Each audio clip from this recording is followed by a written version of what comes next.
परमात्मा ही सर्वशक्तिमान है। देवासुर संग्राम देव और दानवों के मध्य होने वाला संघर्ष महायुद्ध है, जिसमें एक पक्ष जीतता है और दूसरे पक्ष की पराजय होती है। देवासुर संग्राम में प्रायः दानवों की जीत होती है और देवों की पराजय। असुर अपने दुर्धर्ष तप के बल पर अज्ञेय एवं अमोघ वरदान प्राप्त कर घोर उत्पात एवं उपद्रव मचाते हैं। असुर अपनी अहंकारी प्रवृत्ति के कारण स्वयं को सर्वश्रेष्ठ मानकर अपना आधिपत्य चाहते हैं और इसी आधिपत्य की प्राप्ति के कारण वे कहीं भी उलझ जाते हैं और अपने बल का अनुचित प्रयोग करने लग जाते हैं। चूँकि उनमें बल, साहस और सामर्थ्य की कोई कमी नहीं होती, इसलिए उनसे पार पाना मुश्किल होता है और वे स्वयं को सर्वशक्तिमान मान बैठते हैं। देवासुर संग्राम में दूसरा पक्ष देवताओं का है। असुरों के दुर्धर्ष तप के स्थान पर देवता राग रंग भोग विलास एवं आमोद प्रमोद में अधिक रुचि लेते हैं। इससे संचित शक्ति का क्षरण होता है और वे धीरे धीरे कमजोर होने लगते हैं।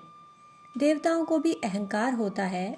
उनको अहंकार होता है क्योंकि उन्हें सृष्टि संचालन का अहम एवं महत्वपूर्ण उत्तरदायित्व सौंपा गया है। वे सोचते हैं कि वे सृष्टि के कर्ता धर्ता हैं। सृष्टि एवं स्वर्ग पर केवल उन्हीं का अधिकार है। वे ही श्रेष्ठ हैं, दिव्य हैं एवं केवल देवत्व एकमात्र उन्हीं का है और किसी का नहीं। इसी अहंकार के मद में चूर देवता कभी समाप्त न होने वाले भोग विलास में आकंठ डूबे रहते हैं। इसी दुर्बलता का लाभ उठाकर असुर उन पर आक्रमण कर देते हैं और परिणाम स्वरूप देवताओं को भागना फिरना पड़ता है और इधर उधर शरण पाने के लिए दर दर भटकना पड़ता है। परंतु देवासुर संग्राम में इस बार देवताओं को जीत का स्वाद मिला था। इस बार देवताओं ने असुरों को मार भगाया था।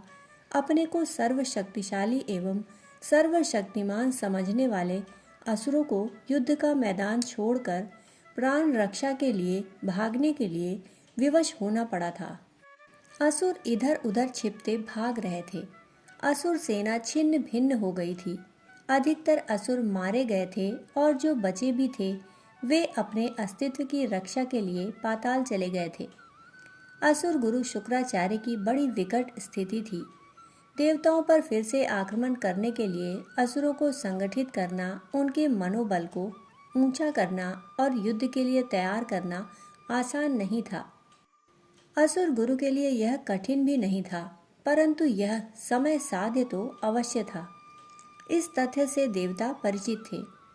देवताओं को पता था कि इस बार असुरों को ऐसी पराजय मिली है कि वे अपने घाव लंबे समय तक सहलाते रहेंगे। देवगुरु बृहस्पति भी इस तथ्य से अवगत थे और वे असुरों के स्वभाव से भी परिचित थे। उन्होंने कहा, हे देवराज इंद्र, आप सावधान एवं चौकन्ने रहें। अब ज्यादा सजगता एवं सतर्कता की आवश्यकता है। असुरों के अहंकार को चोट लगी है। ये असुर अत्यंत अहंकारी हैं। वे शांत एवं चुपचाप नहीं बैठेंगे। वे इसका बदला अवश्य लेंगे और इसके लिए उनको कुछ भी करना पड़े करेंगे अवश्य। वे अत्यंत साहसी एवं सामर्थ्यवान हैं। वे घोर तपस्या करेंगे और इस हार का बदला अवश्य लेंगे। परंतु जीत के मद में मदमस्त इंद्र ने कहा, हे गुरुवर, अभी तो असुर मारे मारे फिर रहे हैं। उन्हें आक्रमण करने के लिए बहुत समय लगेगा। आपने देखा नहीं हमारे दिव्यास्त्रों के सामने असुर कैसे भस्मीभूत हो रहे थे, चीख चिल्ला रहे थे। असुर भला हमारे सामने टिकते कैसे, और टिक भी नहीं पाएंगे। अतः आप व्यर्थ में परेशान न हो। देवता अपनी विजय से घोर अहंकारी हो गए थे। उन्हें अपने बल एवं दिव्यास्त्रों पर अतिशय घमंड हो गया था। उन्हें लगा कि असुर जैसे बलशाली उनके सामने नहीं टिक सकते, तो भला सृष्टि में ऐसा कौन है जो उनको चुनौती देगा। इसी मद में मदमस्त देवता अपने अपने बल एवं शक्ति का बखान कर रहे थे। इंद्र, वरुण, अग्नि, पवन इत्यादि सभी देवता अपने आप को सबसे शक्तिशाली घोषित करने में लगे हुए थे। सभी देवता एक दूसरे को स्वयं को शक्तिशाली मानकर इतराते घूम रहे थे। इसी बीच उनके सामने एक यक्ष प्रकट हुआ। उसके हाथ में एक छोटा सा तिनका था।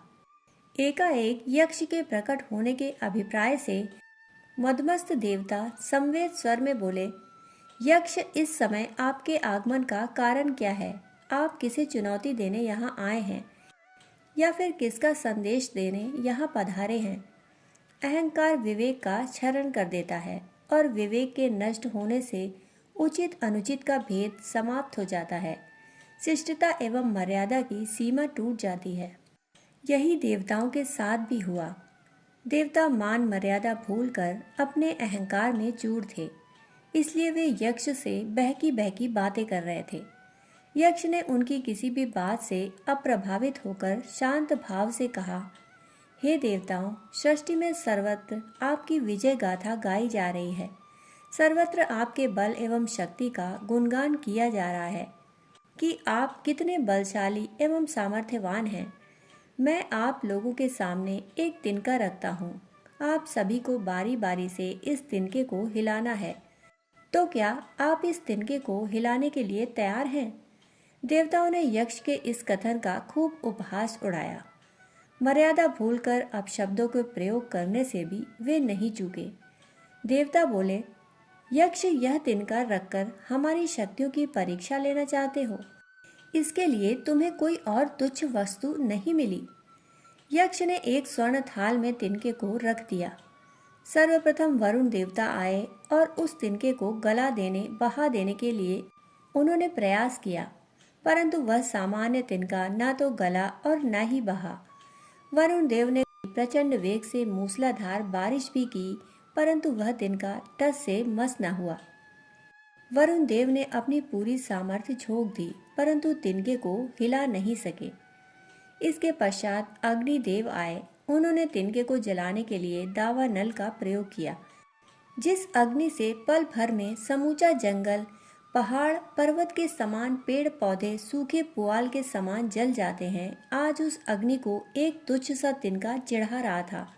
अग्निदेव अपने सभी आग्नेयास्त्रों का प्रयोग करके भी तिनके को हिला नहीं पा रहे थे। जलाना तो दूर की बात थी। इसी प्रकार पवन देव आए। उन्होंने इस तिनके को उड़ा देने के लिए भीषण आंधी तूफान एवं चक्रवात का प्रयोग किया। जिस पवन देव के बल से धरती हिल सकती थी, आज वहीं एक तिनका अविचलित एवं स्थिर होकर पड़ा हुआ था। पवन देव अपनी सारी ताकत झोंक कर भी उस तिनके को नहीं हिला पाए। अन्य देवताओं ने भी अपने समस्त सामर्थ्य एवं बल का प्रयोग किया, परंतु तिनके को नहीं हिला पाए। अंत में देवराज इंद्र आए और उन्होंने उस तिनके को उठाकर फेंकना चाहा। उनसे भी तिनका नहीं उठा। देवराज इंद्र ने क्रोध में आकर अपने वज्र का प्रहार उस पर किया, परंतु इससे भी उस तिनके का बाल बांका तक नहीं हुआ। तिनका यथावत स्वर्ण थाल में था और उनका समग्र प्रयास भी व्यर्थ गया। सभी ने एक साथ मिलकर उसे उठाना चाहा, परंतु वह तिनका नहीं उठा। इसी मध्य वे यक्ष भी वहां से अंतर्ध्यान हो गए। इसी बीच माता पार्वती पावन एवं दिव्य आभा के साथ वहां आ पहुंची। सभी देवताओं ने उनका अभिवादन किया। सभी के अभिवादन को स्वीकारते हुए माता पार्वती ने कहा, देवताओं, जानते हो वे यक्ष कौन थे और तिनका क्या था? और इस तिनके को वहां रखकर तुम लोगों को चुनौती देने का तात्पर्य क्या था? देवताओं का दर्प भंग हो चुका था। जीत का जश्न फीका पड़ चुका था। देवताओं ने कहा, हे माता, इस रहस्य को आप ही प्रकट कर सकती हैं। माता पार्वती ने कहा, देवताओं, वे यक्ष स्वयं महादेव थे और वह तिनका उनका बल था। यहाँ तिनके को रखने का अभिप्राय था कि भगवान का बल ही सर्वोपरि है, उनसे बड़ा और कोई बल नहीं। यदि स्वयं भगवान ना चाहें तो कोई कितना भी बलशाली शक्तिशाली क्यों न हो, एक तिनके तक को नहीं उठा सकता। जैसा कि आप लोगों को विदित हो गया है, परमात्मा ही एकमात्र सर्वशक्तिमान है। शेष तो अपने बल का अभिमान करते हैं, जिसका कोई तात्पर्य नहीं। परमात्मा ना चाहें तो कोई एक तिनका भी हिला नहीं सकता। देवताओं का दर्प खंडित हो चुका था, अभिमान चूर चूर हो चुका था। वे माता पार्वती को प्रणाम कर रहे थे क्योंकि माता पार्वती वहां से प्रस्थान कर रही थी। परमात्मा ही सर्वशक्तिमान है। देवताओं को एक तिनके ने यह अवगत करा दिया था। दोस्तों, कहानी सुनने के लिए आप सभी का बहुत बहुत आभार। फिर मिलते हैं एक और कहानी के साथ। तब तक के लिए धन्यवाद।